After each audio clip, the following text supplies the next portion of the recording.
siapapun wali kotanya, siapapun yang jadi, kita tetap aja nguli gitu kan. Makanya jangan sempat salah pilih kepala daerah.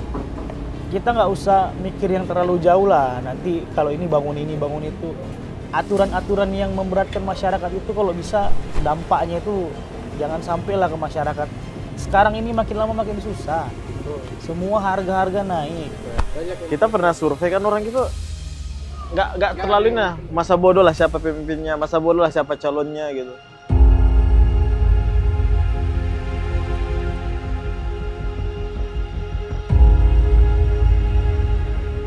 Pesan juga lah untuk masyarakat di Batam, janganlah merasa masa bodoh dengan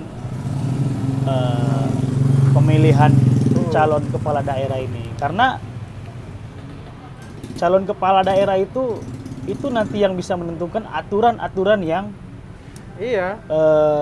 terkait kota Batam ini sendiri. Emang mau kalau nanti pemimpinnya salah pilih pemimpin, tiba-tiba nanti gajinya jadi rendah, kemudian banyak aturan, nggak boleh ngekos sembarang lagi.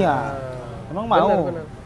Semua diatur, makanya kenalilah calon kepala daerah yang akan datang itu penting sebetulnya. Mungkin kan banyak orang, anak-anak ini berpikir, ya mungkin siapapun wali kotanya, siapapun yang jadi, nggak ngaruh juga ke kita. Mungkin banyak kan berpikir seperti itu. Kita tetap aja nguli gitu kan. Mungkin masih banyak seperti itu masyarakat gitu kan. Ya. Padahal suara kita itu juga menentukan masa depan kita padahal ya kan. Ya, seperti betul. kebijakan itu. Masa ya kita nggak mau nanti kita pulang kerja akan denger apa namanya, kayak pajak itu turun, terus sembako murah gitu kan. Bukan pulang kerja yang ada wah pajak naik, segala macam naik. Ya, hal-hal ya kecil kan? aja lah, hal-hal kecil aja lah yang kita rasakan. Contoh, kita ini kan warga kepulauan ya. Ya, kepulauan.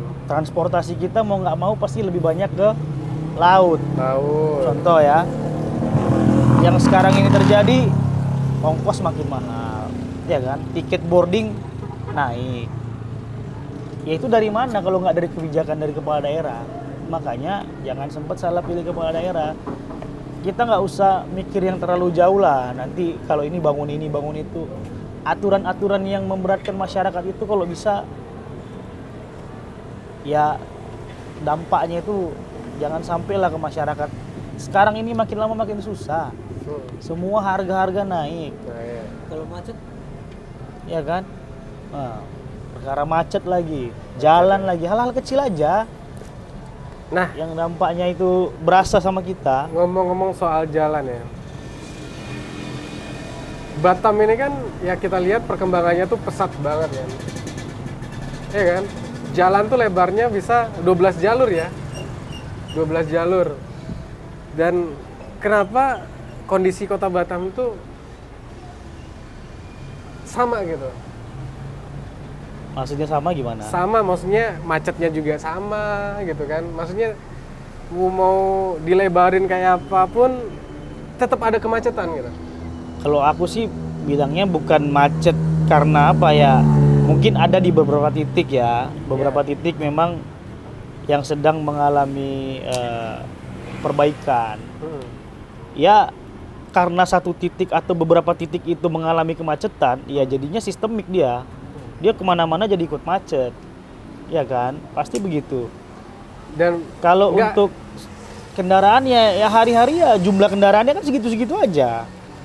Nggak makin bertambah ya? Ya bertambah ya pasti bertambah, cuman kan bertambah ya nggak signifikan lah bertambahnya. Cuman kalau secara pengamatan aku ya, secara ya ngamatin kota Batam ya, salah satu titik masih ada perbaikan jalan, mungkin masih pembangunan ya, itu yang menyebabkan kemacetan. Tapi nggak juga kalau aku lihat ya, kalau aku lihat nih, karena posisi yang dari tahun ke tahun tetap aja macet itu daerah misalkan Batu Aji City. Batu Aji kan.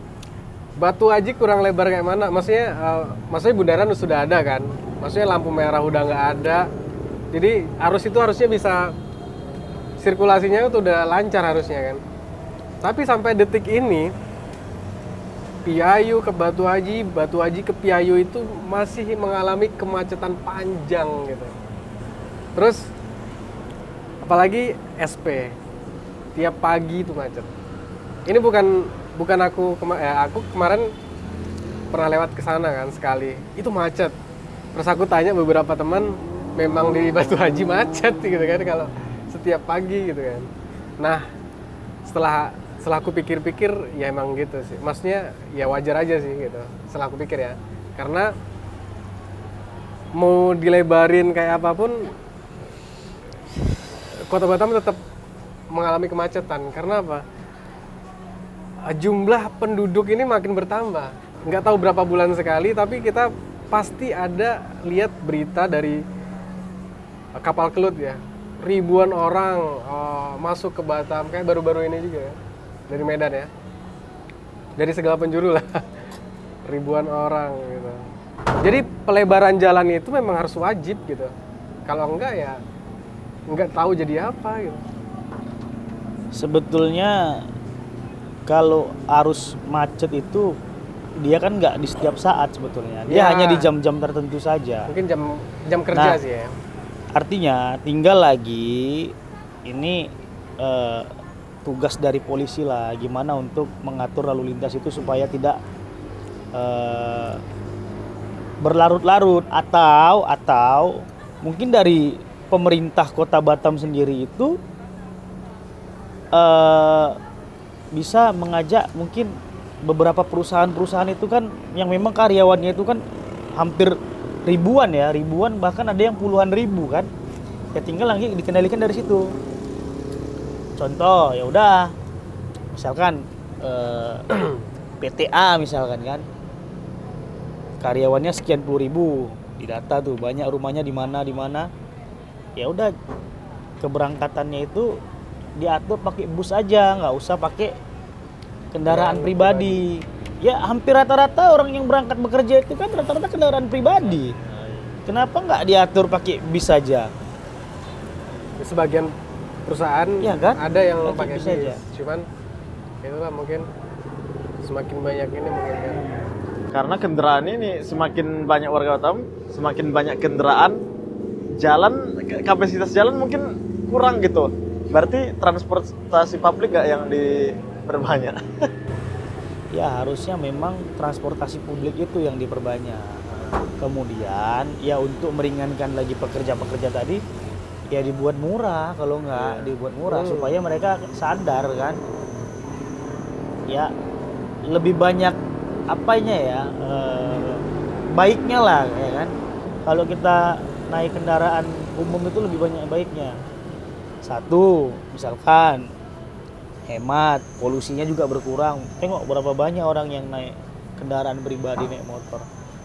Atau jangan-jangan di rumahnya pun satu rumah satu kendaraan kan. Ada 5 di rumah, 5 punya kendaraan. Nah itu yang buat macet. Lama-lama kalau kayak gitu terus, lama-lama bisa kayak Jakarta nanti macetnya. Tapi walaupun transportasi publik diperbanyak, tetap aja kosnya mahal karena titik-titik untuk bus ini nggak ada. Lanjut ngomong. Jadi misalnya perumahannya di sono, jadi titiknya di sini dia naik ojek lagi ke sana kan? Ya itu harusnya yang jadi perhatian khusus dari pemerintah, ditambah titik-titiknya.